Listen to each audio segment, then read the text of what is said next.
jour, j'ai envie de te parler d'un sujet qui me passionne, le lien entre les anges et les rêves. Car plus je travaille avec les anges, plus je médite avec eux, plus je récite leurs mantras sacrés et plus mes rêves deviennent clairs, puissants et particulièrement aidants pour moi.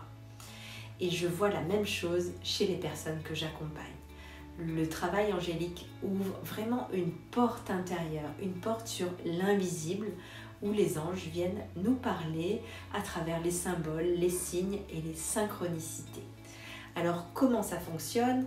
Pourquoi les rêves sont-ils liés aux anges et que peut-on en faire? Je t'explique tout ça maintenant.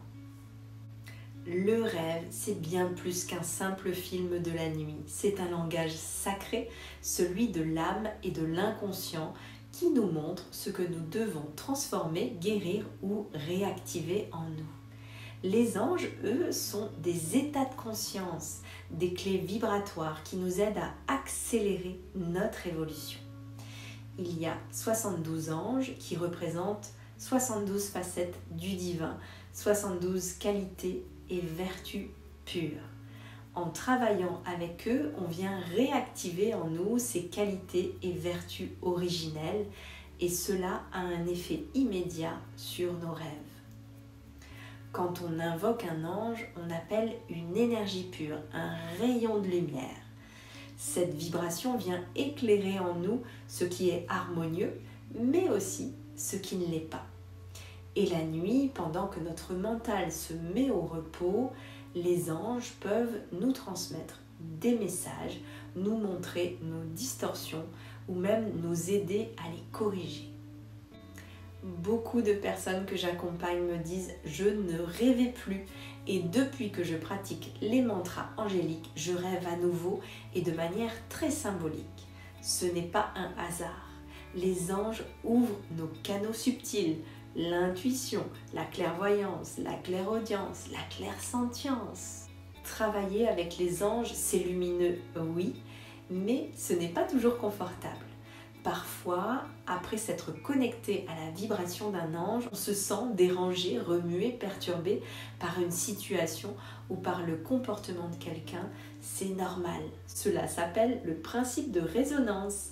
Ce qui nous dérange à l'extérieur est le reflet d'une distorsion intérieure. L'ange vient nous la révéler pour que nous puissions la transformer, la transmuter. Alors, au lieu de rejeter ou de fuir, on revient à soi. On reprend la pratique du mantra et on corrige cette mémoire tout simplement. Et souvent, la nuit suivante, le rêve vient confirmer, compléter ou libérer ce qui a été touché la veille. Alors, si tu sens l'appel, je t'invite à choisir un ange, un seul pour commencer. Récite son nom matin et soir comme un mantra. Pose une intention avant de dormir et note ton rêve au réveil. Même si ce n'est qu'un mot, une sensation, une image floue, note tout ça et tu verras, ton âme te parlera. Et j'aimerais aussi te rappeler une chose importante. Les anges ne font pas le travail à notre place. Quand on les invoque, on se met dans une vibration élevée, dans une fréquence d'amour, avec une intention de nous corriger. Et c'est justement dans cette lumière, dans cet amour, que nos distorsions peuvent apparaître, que des émotions enfouies peuvent remonter et que des rêves peuvent venir nous montrer ce qu'il reste à guérir, à libérer, à purifier. Mais le véritable travail, c'est nous qui le faisons. C'est notre conscience, notre courage, notre foi qui transforme. Les anges nous accompagnent, nous guident, nous inspirent, mais ils sont là pour nous aider à mieux nous connaître, à nous corriger, à retrouver notre nature originelle. Pour te montrer concrètement comment un rêve peut nous révéler une mémoire ou une distorsion à transformer, je te partage un exemple très simple et très symbolique ici. Dans ce rêve, une personne commence sa journée en prenant un petit déjeuner avec un smoothie fait de fruits frais. Quelque chose de sain, de léger, de bon pour son corps. Mais ensuite, elle ressent une faim plus intense. Elle ouvre le frigo et elle prend une tartine préparée la veille. Quelque chose de plus nourrissant, de plus dense, mais accompagné d'une sensation de culpabilité. Elle se dit « je ne devrais peut-être pas manger ça au petit déjeuner ». Et bien sûr, nous pourrions aller beaucoup plus loin dans l'interprétation de ce rêve, mais ici c'est juste pour te montrer une des distorsions qui peut apparaître. Le conflit intérieur entre le désir d'être parfaite, saine, alignée, et un besoin plus ancré, plus humain, de se nourrir pleinement. La culpabilité ici révèle une distorsion.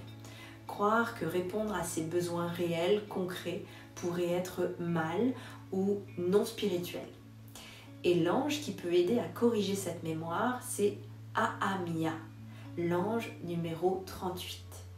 Il nous apprend à sacraliser nos gestes du quotidien, à retrouver l'unité entre la spiritualité et la matière, à faire chaque acte, même manger, un acte d'amour, de présence et de conscience.